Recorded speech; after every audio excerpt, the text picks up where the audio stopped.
अहमद शाह अब्दाली को बादशाह आलमगीर ने एक पत्र लिखा था जिसमें कहा था कि जाट जाति जो भारत में रहती है वो और उसका राजा इतना शक्तिशाली हो गया है कि उसकी खुली खुलती है और बंदी बनती है। यानी महाराजा सूरजमल जो कह देते हैं वही होता है, जो ठान लेते हैं पूरा करके रहते हैं। महाराजा सूरजमल न सिर्फ दुश्मन को युद्ध के मैदान में हराने का जौहर जानते थे, बल्कि दुश्मन की बेइज्जती करने का भी हुनर उन्हें बखूबी आता था। इसलिए राजा सूरजमल ने मुगलों की निशानी ताजमहल में भूसा बरवा दिया था। क्रिस्टोफर टेडिजल की किताब the history of architecture in India में इसका जिक्र मिलता है, जिसमें बताया गया है कि साल 1761 की बात है जब राजा सूरजमल ने करीब 30,000 मुगलों की सेना को हराकर आगरा का किला फतेह किया था। इसके बाद उनकी सेना ने ताजमहल पर हमला बोला और उसका चांदी से मढ़ा हुआ मुख्य द्वार उखाड़ लिया। ताजमहल पर कब्जे के बाद राजा सूरजमल को सलाह दी गई कि ताजमहल को गिरा दिया जाए लेकिन महाराजा सूरजमल ने ताजमहल को गिराया नहीं, उसको अस्तबल में तब्दील कर दिया और वहां घोड़ों के लिए भूसा भरवा दिया कि ना गिराओ मत, मेरा घोड़ा यहां का रखा हुआ ताजमहल में भूसा खाएगा, भूसा भर दो ताजमहल। इसके 2 साल बाद 25 दिसंबर 1763 को जब महाराजा सूरजमल दिल्ली की रक्षा के लिए निकले तब मुगल सेनाओं ने धोखे से उन्हें घेर लिया। तब दिल्ली में मुगलों से लड़ते हुए उन्होंने अपने प्राण न्यौछावर किए।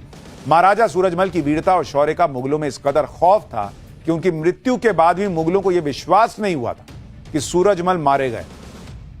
अपने पूरे जीवन में मुगलों से एक भी युद्ध न हारने वाले महाराजा सूरजमल और उनकी सेना के पराक्रम को लेकर एक दोहे में कहा गया है कि दिल्ली पटना भूल गए, लुट गए लासान, सूरजमल के जाट से थर थर कांपे खान। महाराजा सूरजमल दुश्मनों के काल थे। मतलब आप देखिए ना, फोटो भी जो है 7 फीट का आदमी, 150 किलो वजन, मतलब मूंछ देख रहे हैं आप। लेकिन आप में से कितनों को सूरजमल के बारे में पता है? बताइए, नहीं पता, पढ़ा है ही नहीं। मुगल महान, मुगल महान, मुगल महान, कुछ और मत पढ़ो। महाराजा सूरजमल दुश्मनों के काल थे। इतिहासकारों के मुताबिक महाराजा सूरजमल कहा करते थे कि जाट मर सकता है, झुक नहीं सकता। लेकिन महाराजा सूरजमल अपनी जनता के सच्चे हितैषी भी थे, सभी धर्मों का सम्मान भी करते थे। महाराजा सूरजमल ने दूसरे धर्मों के राजाओं द्वारा बने ऐतिहासिक स्मारकों की देखभाल की। उन्होंने मुगल आक्रांताओं के ने जो जमीनें हड़पी थी वो किसानों को वापस दिलवाई। उन्होंने लोगों को योग्यता के मुताबिक ऊंचे पदों पर नियुक्त किया, चाहे उनकी जाति या धर्म कुछ भी हो, उनको फर्क नहीं पड़ रहा था भाई, कुछ भी हो, लेकिन काबिल हो तो तुमको ऊंचे पद पर बैठाए। ये थे राजा सूरजमल।